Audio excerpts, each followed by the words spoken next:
नमस्कार, आप लोग का फाइनल एग्जाम पर स्वागत है। और भाई यहाँ पर आज हम बात करेंगे, आज से हम शुरू करेंगे बीएचयू रीजनिंग की एक सीरीज़, बीएचयू मेंटल एबिलिटी आप कह लीजिए। तो ये जो बीएचयू में जितने भी एंट्रेंस एग्जाम होते हैं, जहाँ जहाँ पर भी रीजनिंग या मेंटल एबिलिटी आती है, सभी के लिए इंपॉर्टेंट, चाहे वो बीए हो, बीएससी हो, बीकॉम हो, एमए हो, बीएड हो, सभी के लिए इंपॉर्टेंट है। तो यहाँ पे इंपॉर्टेंट क्वेश्चंस को आपको बताया जाएगा और 1 बाय 1 जो है सभी टॉपिक्स को कंप्लीट करने की कोशिश किया जाएगा। तो आज इसमें जो है पहला आपका यहाँ पे जो पार्ट है उसमें आज हम देखेंगे यहाँ पे डाइस, और डाइस को हम 2 पार्ट में देखने की कोशिश करेंगे, क्योंकि चैप्टर थोड़ा सा बड़ा है तो इसको जो है 2 पार्ट में देखने की कोशिश करेंगे ताकि चीज़ें आसानी से आपको समझ में आ सके, है ना। तो डाइस को बहुत अच्छे से समझेंगे, एकदम बेसिक से हम लेकर चलेंगे, और ताकि आपको चीज़ें एकदम आसानी से समझ में आए, कोई भी कहीं भी समस्या ना हो। तो शुरू करेंगे और डाइस को पहले पहचानने की कोशिश करेंगे भाई, है ना, ताकि आपको कहीं कोई समस्या ना होने पाए। देखिए, शुरू करेंगे अपने टॉपिक को। तो यहाँ पे देख सकते हैं आप, डाइस आपको एक दिख रहा है, आपको यहाँ पे एक डाइस मैंने एक पूरा इस प्रकार से शेप ही उठा लिया है ताकि आपको समझने में कोई समस्या ना हो। तो यहाँ पे देख सकते हैं आपके सामने एक डाइस का शेप आपको दिख रहा है। तो ये देखिए, इसके मतलब पहले तो एक चीज़ की मतलब जो डाइस होता है, यानी पासा जिसको कहते हैं, हिंदी में बात की जाए तो पासा जिसको कहते हैं। तो इसके जो है मतलब कितने भाई, प्रत्येक पासे में 6 सतह, यानी 6 टोटल जो है यहाँ पर कितने भाई सरफेस होते हैं, ये आपको ध्यान रखना है। टोटल जो है 6 सरफेस होते हैं, यानी 6 सरफेस इन अ डाइस। तो टोटल 6 सतहें हो गई। अब भाई यहाँ पे देखिए सतहों की बात की जाएगी, कौन कौन सी सतहें होती है। जैसे कि आप इस प्रकार से एक डाइस जब बनाते हैं, इस प्रकार से जब एक डाइस आप बनाते हैं तो भाई क्या होता है, ऐसे बीच से आप एक बनाते हैं और ऐसे इसको मिला देते हैं तो आपका एक डाइस तैयार हो जाता है बन करके।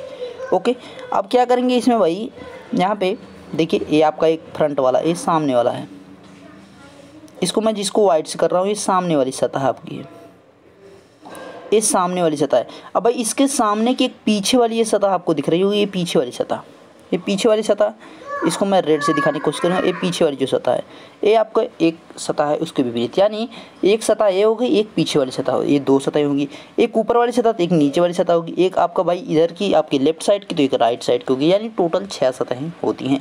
तो यहाँ पे आपको देखने को दिख रहा होगा, ये देखिए, ये ऊपर वाली यहाँ पे ए, देखिए हम इस प्रकार से ले रहे हैं, मतलब इस प्रकार से ए बी और सी डी, यहाँ पे देखिए A B C D front surface, यानी ये सामने वाली, जो सामने वाली फ्रंट सबसे आगे वाली। तो भाई उसके अपोजिट में कौन है, पीछे वाला जो है E F G H, E F G H जो है इसके अपोजिट में रहेगा, अपोजिट यानी विपरीत में, ये आपको ध्यान रखना है। इसके अपोजिट में भाई ये पीछे वाला है ई एफ जी एच हो जाएगा। अब उसके आगे बात की जाए तो यहाँ पे ए डी एच एफ, देखिए ए हो गया, डी हो गया, एच ई हो गया।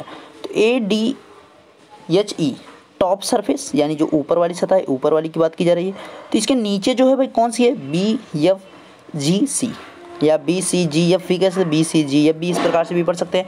तो भाई बॉटम सरफेस, यानी पेंदी वाला जो है, वो जो हम जिसको बेस कहते हैं, जो आधार कहते हैं, वो वाली बात यहाँ पे की जा रही है। तो इसका अपोजिट, टॉप का अपोजिट जो है बॉटम होता है, ये आपको ध्यान रखना है। ओके, और E B F E, E B और एफ ई, ए वाली सरफेस यानी लेफ्ट सरफेस की बात की जा रही है। मैंने बताया था आपको, एक बायां एक दायां होता है।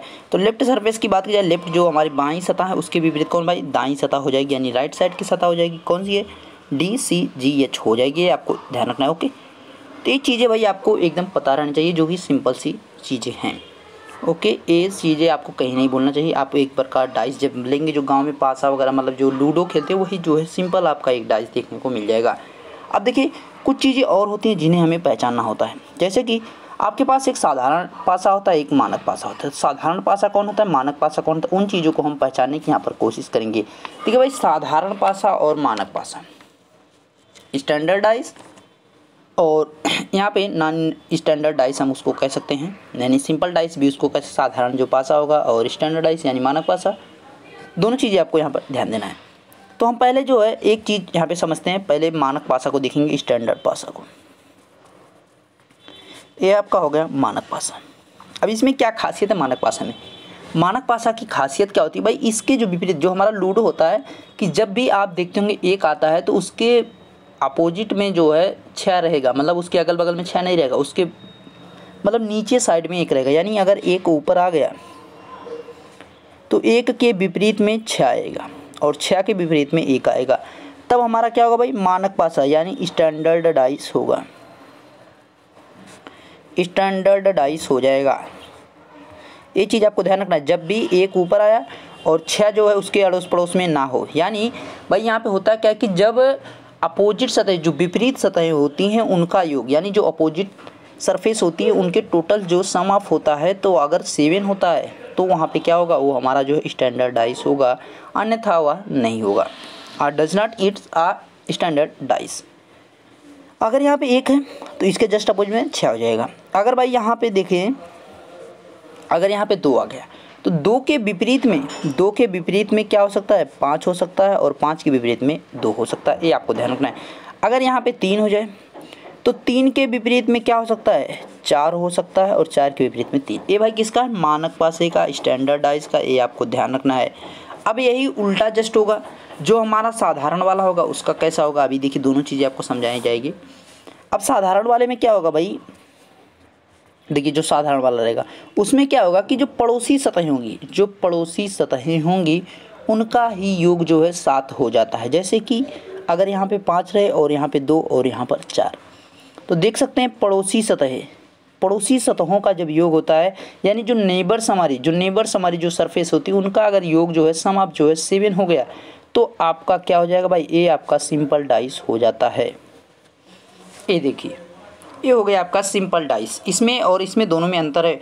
इनके जो अपोजिट, यानी जो यहाँ पे साइड में हमारी जो सरफेस हैं, जो हमारी साइड में सतह हैं, उनका जो है सम ऑफ जो है 7 नहीं हो रहा है, और यहाँ पे क्या है, यहाँ पे सम ऑफ 7 हो जा रहा है साइड्स का ही। ये आपको ध्यान रखना है। इसमें क्या होता है, स्टैंडर्ड डाइस जो होता है, मानक पासा जो होता है, इसमें क्या है कि अपोजिट जो सरफेस होती है, यानी जो अपोजिट सतह, यानी जो विपरीत सतह होती है, उनका योग होता है 7। लेकिन जो साधारण पासा होता है, ये हमारा साधारण पासा है, यानी ये सिंपल डाइस है। तो इसमें क्या होता है, जो पड़ोसी सतह हैं उनका योग हो जाता है, और इसमें जो है विपरीत सतहों का योग होता है। दोनों चीज़ें अलग अलग हैं, दोनों चीज़ों को आपको ध्यान रखना है भाई, ये आपको ध्यान रखना चाहिए। अब इसमें स्टैंडर्ड डाइस में क्या होता है भाई, इसकी पड़ोसी सतहों का योग 7 नहीं होगा, तुरंत आप जान जाइएगा। जैसे ही पड़ोसी सतहों में 7 हुआ, आप जान जाइएगा भाई साधारण पासा। इस प्रकार से दिया, 1 2 3 4 दिया है, 1 4 दिया है, 1 5 दिया है, 5 और 6 दिया है, 5 और 3 दिया है, तो आप जान जाइए भाई वो हमारा जो है स्टैंडर्ड डाइस है, क्योंकि वहाँ पे जो पड़ोसी सतह हैं उनका योग जो है 7 नहीं हो रहा है। बस अगर पड़ोसी सतहों का योग 7 नहीं हुआ तो समझ लिए कि भाई वो है स्टैंडर्ड डाइस, यानी मानक पासा। अगर पड़ोसी सतहों का योग 7 हुआ तो बस समझ जाइए वो भाई कैसा है, साधारण पासा यानी सिंपल डाइस है। ये आपको ध्यान रखना है। क्वेश्चन पे आएंगे सीधे। अब क्वेश्चन पे देखिए, यहाँ पे क्वेश्चन दिया है कि 5 के विपरीत कौन सी सतह होगी। देखो भाई 5 के विपरीत कौन सी सतह हो सकती है। 5 हमारा ये रहा। अब देखिए 5 और यहाँ पे जो हमारा फर्स्ट वाला और ये सेकेंड वाला, दोनों जो हमारे डाइस दिए हैं, दोनों में कोई सिमिलरिटी नहीं दिख रही, कोई भी दोनों सतहों में समानता नहीं दिख रही है। दोनों जो हमारे यहाँ पे डाइस दिए हैं उनमें कोई सिमिलरिटी नहीं होने की वजह से अब क्या हो सकता है कि जो भी दूसरी डाइस है, यानी जो सेकेंड डाइस है, यानी फर्स्ट डाइस के अलावा जो सेकेंड डाइस हमारे दिया हुआ ए वाला, इसमें जो टोटल नंबर्स हैं, जो टोटल नंबर्स दिया है वो क्या हो जाएंगे, 5 के अपोजिट में हो सकते हैं। यानी 5 के अपोजिट में 3 भी हो सकता है, 2 भी हो सकता है और 4 भी हो सकता है। यानी यहाँ पे आंसर कौन सा हो जाएगा, डी ऑप्शन। ये आपको ध्यान रखना है। तो एक चीज़ और पता कीजिए कि भाई ये वाला हमारा कौन सा पासा है, ए वाला हमारा जो है कौन सा पासा हो जाएगा भाई, ये हमारा सिंपल डाइस हो जाएगा। ये सिंपल डाइस यानी साधारण पासा। और इसमें देखिए, इसमें पड़ोसी सतहों का योग हमारा 7 नहीं हो रहा, तो कौन सा हो जाएगा, स्टैंडर्ड डाइस हो जाएगा। यानी भाई कौन सा, ये मानक पासा। ये आपको ध्यान रखना है। नेक्स्ट क्वेश्चन देखेंगे, एकदम चीज़ें बहुत आसानी समझ में आएंगी, बहुत बेहतर तरीके से। तो यहाँ पे आंसर क्या है, 2 3 यहाँ पे 4 हो सकता है, दोनों में से कोई भी मतलब इसके अपोजिट में हो सकता है। अगर 6 के पूछे तो 6 के अपोजिट में भी इसी प्रकार से हो सकता है, इनमें से कोई भी। अगर 1 के अपोजिट में पूछे तो 1 के अपोजिट भी इनमें से कोई हो सकता है। अगर 2 के अपोजिट में पूछता है तो पहले वाले में से कोई भी, 6 5 1 में से कोई भी हो सकता है। यानी ऑप्शन में तीनों एक साथ रहने चाहिए। मतलब आप 2 पे आप नहीं टिक कर सकते, ना तो 3 पे टिक कर सकते, ना तो 4 पे टिक कर सकते। आप कहाँ टिक करेंगे, डी पर टिक करेंगे, क्योंकि भाई इनमें से हमें कंफर्म नहीं है कि कौन सा होने वाला है या कौन सा होगा। ओके, नेक्स्ट देखिए क्वेश्चन क्या करा, 2 के विपरीत कौन सा अंक आएगा, यानी 2 के जो अपोजिट में है कौन सा अंक आएगा। देखिए तो यहाँ पे भाई क्या हो जाएगा, अब देखिए यहाँ पे कुछ सिमिलरिटी दिखती है। जब हमारे 2 डाइस जो होते हैं, ये फर्स्ट वाला और ये सेकेंड, जब 2 डाइस हमारे यहाँ पे सिमिलरिटी दिखती है, एक देखिए और 2 नंबर, जब 2 नंबर हमारे सेम हो, एक ही सतह पे हो, चाहे अपोजिट अलग अलग भी हो तो भी कोई दिक्कत नहीं होगी। जब एक ही पे हो तो देखिए क्या करेंगे, आपको करना क्या है, जब 1 पे हुए होंगे तो यहाँ पे हमें पता है कि भाई टोटल नंबर कितने होते हैं डाइस में, 1 2 3 4 और 5 और 6, ये 6 ही तो नंबर होते हैं हमारे डाइस में, 6 तक ही नंबरिंग होती है ना। अगर आपको कोई मतलब अदर दे दे तो वहाँ पे चीज़ें अलग हो जाती हैं, मतलब जैसे कि कभी कभी सिंबल दे देता है, जैसे इस प्रकार से स्टार बना दिया और ये हैश टैग वाला बना देता है, डॉलर का साइन बना, ये सब चीज़ें आती है तो उसका थोड़ा सा अलग हो जाए, वो सब मैं बताऊँगा अभी आगे आके, आपको परेशान नहीं होना है। ओके, अब देखिए यहाँ पे होता क्या है कि इन्हीं 6 में से होंगे कोई न कोई आंसर होगा आपका। अब जब इस प्रकार से तो हमें क्या है भाई, 5 दिया है, 6 भी दिया है और 3 भी दिया है और 4 भी दिया है, लेकिन हमें इसमें मिसिंग क्या हो रहा है, एक यहाँ पे मिसिंग हो रहा है, एक ही हमारा है कि जो मिसिंग हो रहा है। तो आपको ध्यान देना है कि जब भी हमारा इस प्रकार से आए कि दो सरफेस इक्वल हो, जो दो सतहें होती हैं वो इक्वल होती हैं, तो वहाँ पे जो हमारा मिसिंग वाला रहेगा, यानी यहाँ पे मिसिंग कौन सा भाई, एक हमारा यहाँ पे मिसिंग है, ए वाला हमारा नंबर मिसिंग है, तो 2 के अपोजिट कौन हो जाएगा भाई, यहाँ पे डी ऑप्शन हो जाएगा, बस और कुछ नहीं करना है, एकदम सिंपल है। और एक तरीका इसका दूसरा वाला तरीका होता है भाई, दूसरे वाले तरीकों के देखिए कैसे करेंगे। देखिए दूसरा तरीका ये है कि आपको 2 को पकड़ देना है, 2 को पकड़ो, 2 पकड़ा, उसके बाद 6, यानी एंटी क्लॉकवाइज या क्लॉकवाइज कोई भी नंबरिंग आप करो, कोई दिक्कत नहीं है। एंटी क्लॉकवाइज हम मूव करते हैं इधर से इधर को, तो 2 6 हो गया, ये 5 आपका हो गया, और 2 4 एंड 3, तो 5 के अपोजिट 3 हो गया, 6 के अपोजिट 4 हो गया। देन नाउ 5 यहाँ पे 2 के अपोजिट में क्या होगा, तो भाई 2 के अपोजिट मैंने अभी बताया कि जो मिसिंग वाला है वही बस होगा। आपको ये ध्यान रखना है कि 1 2 3 4 और 5 और 6, इनके अलावा कोई भी यहाँ पे नंबर नहीं आएगा, ये आपको ध्यान रखना है। तो यहाँ पे 2 के अपोजिट हमारा इसमें रिमेनिंग कौन बच रहा है, तो एक यहाँ पे रिमेनिंग बच रहा है, यानी D option is the right option. कहीं भी समस्या नहीं होनी चाहिए, मेरी पूरी यही कोशिश है, आपको भी कहीं समस्या नहीं हो रही होगी, मैं यही समझ रहा हूँ। देखते हैं आगे क्वेश्चन तीसरा।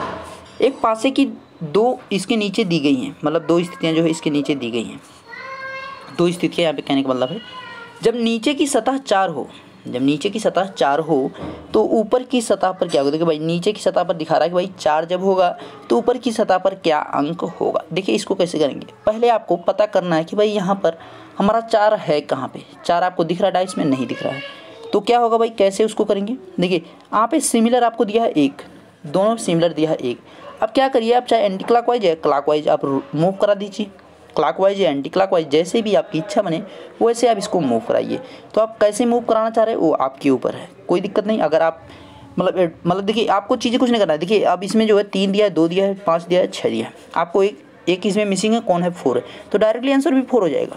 लेकिन आप अगर मान लीजिए नहीं समझ पाते, नहीं कर पाते हैं, तो आपको क्या करना पड़ेगा। देखिए इसको क्लॉकवाइज या तो एंटी क्लॉकवाइज, क्लॉकवाइज अगर रूट कराएं, यहाँ पे रोटेट कराएं तो इस प्रकार से हो जाएगा, तो 1 2 3 और 1 के यहाँ पे देखिए 1 यहाँ पे शुरू, उसके बाद 6 हो जाएगा, इसके बाद क्या हो जाएगा 5 हो जाएगा, यानी 6 का अपोजिट में 2 हो गया, 3 के अपोजिट में 5 हो गया, तो 1 के अपोजिट में क्या बचेगा भाई 4, यहाँ पे हमारा केवल रिमेनिंग है तो 4 हो जाएगा। अब यहाँ भाई बोल रहा है कि यहाँ पे बॉटम सरफेस इज 4, यदि भाई नीचे की सतह पर 4 हो, तो भाई अगर नीचे की सतह पे जब 4 होगा तो भाई ऊपर की सतह पर कौन अंक आ जाएगा, 1 अंक आएगा, यानी फर्स्ट ऑप्शन यहाँ पे सही होगा भाई। अभी तक तो हमने 4 बिट जो टिक किया था वो क्यों किया था, क्योंकि हम भाई 1 के विपरीत खोज रहे थे कि 1 के विपरीत कौन होगा, लेकिन हमसे पूछा कि भाई 4 जब नीचे होगा तो ऊपर कौन हो जाएगा, तो 1 हो जाएगा, बस यही आंसर आपका है और कुछ भी नहीं यहाँ पे आएगा। क्योंकि भाई 1 के अपोजिट में 4 हो रहा है, तो भाई 4 के अपोजिट में 1, 1 के अपोजिट में 4, दोनों एक दूसरे के यहाँ पर अपोजिट में हैं। नेक्स्ट क्वेश्चन देखते हैं भाई क्या कर रहा है। सतह 3 के विपरीत कौन सी सतह होगी, सतह 3 के जो है विपरीत में कौन सी सतह होगी, उस चीज़ को हमें देखना है, देखते हैं। अब देखिए यहाँ पे भी उसी प्रकार से दिया है। अभी तक आप क्या देख रहे थे कि मतलब जो सरफेस होती थी वो सिमिलर रहती थी, मतलब जो हमारी सतह थी जिसपे मतलब हमारा समान नंबर था वो एक ही पे था। अब यहाँ पे जो हमारी सिमिलरिटी वो चेंज हो चुकी है, यानी सरफेस जो है हमारी वो अलग अलग हैं। तो यहाँ पे हमारा नंबर्स जो दिया है, जो सिमिलर नंबर है वो क्या है कि अलग अलग सरफेस पे आपको दिया हुआ, डिफरेंट सरफेस, तो उससे भी आपको कोई परेशानी नहीं होनी चाहिए। देखिए आपका 6 यहाँ पे सिमिलर है, यहाँ पे सिमिलर है, तो आपको मैंने बताया क्लॉकवाइज एंड एंटी क्लॉकवाइज, मतलब आप जो है जिस प्रकार से रोटेट करा पाओ उस प्रकार से आप उसको रोटेट कराइए, उसको घुमाइए। आप जो इसको क्लॉकवाइज घुमाइए, इधर से इधर को, इधर से इसको घुमाना शुरू कीजिए, मतलब इधर से इसको इस प्रकार से मूव कराइए। तो पहले लिखेंगे 6 को, उसके बाद लिखेंगे 5 को, उसके बाद लिखेंगे 3 को, फिर यहाँ पे 6, उसके बाद 1, उसके बाद भाई यहाँ पे 4 हो जाएगा। तो भाई देख सकते हैं यहाँ पे 6 हमारे बचा है, तो 6 के अलावा जो है इसमें क्या, मतलब इन सभी के अलावा इसमें मिसिंग क्या है, 2 यहाँ पर मिसिंग है। अब बोला है 3 के विपरीत कौन सी सतह होगी। तो भाई 3 के विपरीत आपको दिख रहा है कौन सी सतह हो जाएगी, तो 3 के विपरीत कौन सी सतह, भाई यहाँ पे 4 आ रहा है।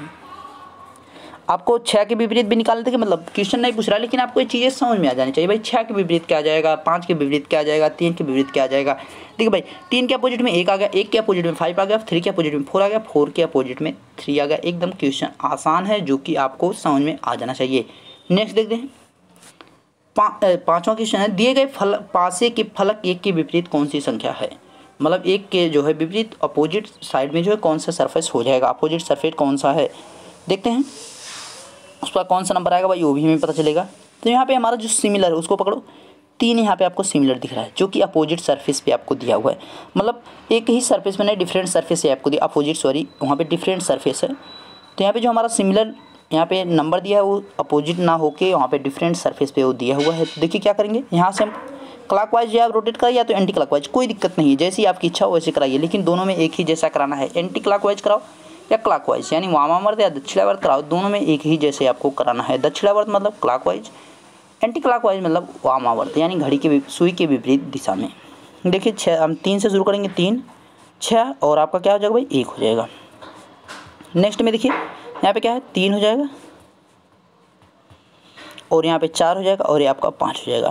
भाई 3 आपका है, 3 के विपरीत में क्या हो जाएगा भाई, यहाँ पे एक मिसिंग हमारा 2 मिसिंग है, ओके ठीक है। 6 के अपोजिट में 4 हो गया, 1 के अपोजिट में 5 हो गया। तो बोल रहा है कि दिए गए पासे की 1 के विपरीत कौन सी सतह हो जाएगी। तो भाई 1 के विपरीत में कौन सी सतह होगी। अच्छा नंबर यहाँ पे देखिए एक चीज़ है गड़बड़ यहाँ पे कि ऑप्शन ही आपका नहीं है, कोई दिक्कत नहीं, परेशान नहीं होना। तो आपको आंसर यहाँ पे मिल जा रहा है। 1 के अपोजिट में भाई कौन हो जाएगा, 1 के अपोजिट में कौन हो जाएगा, अब तो पता चल गया। 1 के अपोजिट में आपका 5 हो जाएगा, तो आंसर इज दी 5। ये आपको ध्यान रखना, आंसर भाई क्या हो जाएगा 5 यहाँ पे हो जाएगा, बस यही आपको ध्यान रखना है। कुछ भी यहाँ पे पूछे आप आराम से इसको कर सकते हैं भाई। 3 के विपरीत आपका 2 आ गया, 6 के अपोजिट में 4 आ गया, 1 के अपोजिट में 5 आ गया। नेक्स्ट क्वेश्चन, 6 के विपरीत कौन सा अंक आएगा, 6 के विपरीत जो है कौन सा अंक आएगा भाई। इसके बाद नेक्स्ट जो पार्ट आएगा डाइस का, उसमें जो है हम 3 4 डाइस को देखने की कोशिश करेंगे ताकि जो है किसी भी प्रकार से क्वेश्चन पूछे तो आप उसको आसानी से कर सकें। देखिए भाई इसको कैसे करेंगे, आप भी कोशिश किया करिए, है ना।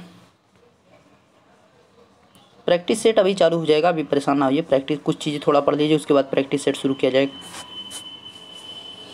6 के विपरीत कौन सा अंक आएगा, तो भाई 6 के अपोजिट में देखते हैं। देखिए यहाँ पे आपको एक चीज़ और देखने को मिला है, नई चीज़। यहाँ पे क्या है कि 2 सरफेस जो है इक्वल दिया है, 2 different surface is the equal, मतलब 2 सतहें जो है एक जैसे मतलब अंक दिए हुए हैं, मतलब 2 सतहों पर एक समान अंक दिए हुए हैं। देखिए 2 है, 2 यहाँ पे भी है, 4 है, 4 यहाँ पे। जब इस प्रकार का क्वेश्चन आए तो भाई क्या हो सकता है, देखिए पूछा गया 6 के विपरीत कौन सा नंबर, देखिए 6 यहाँ पे है और 5 यहाँ पे है। इसमें होता क्या है कि जो हमारे 2 डिफरेंट नंबर दिए होते हैं, जो 2 डिफरेंट नंबर वो दोनों एक दूसरे के अपोजिट, यानी 6 के अपोजिट में क्या हो जाएगा 5 हो जाएगा, 6 के अपोजिट में 5 हो जाएगा। अब एक चीज़ और देखिए, मतलब यहाँ पे हमें नहीं पता है कि भाई 2 के अपोजिट में क्या हो सकता है, 4 के अपोजिट में क्या हो सकता है। भाई 2 के अपोजिट में या तो 3 या तो 1 हो सकता है, और 4 के अपोजिट में भी 3 या तो 1 हो सकता है। हमें कंफर्म नहीं कि दोनों में से कौन सा होगा, लेकिन आपको ये पता रहना भाई 6 के अपोजिट यहाँ पे 5 हो जाएगा। क्यों, क्योंकि भाई यहाँ पे 2 जो हमारे सिमिलर नंबर्स दिए हैं उनकी पोजीशंस जो है हमारी दी हुई है, तो उनकी जगह पे जो है हमारे 2 डिफरेंट नंबर आ सकते हैं। कौन कौन से, 3 और 1। लेकिन जो इसमें जो डिफरेंट है, मतलब जो सिमिलर के अलावा दिया हुआ है, वो हमारे जो यहाँ पे सबसे अलग जो है भिन्न जो दिए रहते हैं, मतलब 6 और 5 जो दिए वो दोनों एक दूसरे के अपोजिट हो जाएंगी। ये आपको ध्यान रखना है। जो सिमिलर यहाँ पे नंबर्स हैं उनके अलावा जो अदर वाला रहता है, जो डिफरेंट वाला है, वो आप एक दूसरे को अपोजिट समझिएगा हमेशा, कभी मतलब वहाँ पे परेशान इसको लेकर नहीं होना है। इस चीज़ का आपको हमेशा ध्यान रखना है, ठीक है। नेक्स्ट क्वेश्चन देखिए 7 नंबर, जो कि आपका आखिरी क्वेश्चन है। आज यहीं तक देखेंगे ताकि चीज़ें आसानी से आपको समझ में आ सके। वीडियो अच्छा लगेगा तो लाइक जरूर कीजिएगा भाई, ताकि अच्छा मुझे भी लगे आगे की इसको सीरीज को जो है बढ़ाते रहने में। देखिए सतह 1 के विपरीत कौन सी सतह होगी, देखो भाई। तो यहाँ पे भी क्या हुआ है, वही सिमिलर लेटर आपको दिया हुआ है, सिमिलर नंबर यहाँ पे दिया हुआ है। देखिए 3 यहाँ पे, 6 यहाँ पे, 6 यहाँ पे। पूछा 1 के विपरीत कौन सी सतह होगी, तो भाई 1 के विपरीत कौन सी सतह होगी, देख सकते हैं 1 यहाँ पे है और 5 यहाँ पे है। तो भाई 1 के विपरीत में 5 हो जाएगा। एकदम सिंपल सा क्वेश्चन है, वेरी सिंपल, कुछ भी इसमें परेशान नहीं होना भाई। तो सिंपली इसको आप आराम से कर सकते हैं। इस प्रकार के क्वेश्चंस को अब मैं यही समझूंगा। ये देखिए यहाँ पे आप जैसे कि 3 और 6 मतलब 3 के अगर आप पोजीशन पूछे तो क्या हो सकता है 4 और 2 हो सकते हैं। 6 के पोजीशन में पूछेगा तो भी आपका 4 और 2 हो सकते हैं। ये चीज़ें आपको पता रहनी चाहिए। तो नेक्स्ट जब वीडियो में मिलेंगे तो वहाँ पे जो है पार्ट 2 में हम देखेंगे, वहाँ पे चीज़ों को हम बेहतर तरीके से सीखने की कोशिश करेंगे ताकि जो है हमें डाइस जो है पूरी तरह से कंप्लीट मिले, एकदम कोई भी क्वेश्चन आए वो हमारा गलत ना हो। ओके, मिलते हैं नेक्स्ट वीडियो में, तब तक देखते रहिए फाइनिंग अभी आशीष सर। Thank you.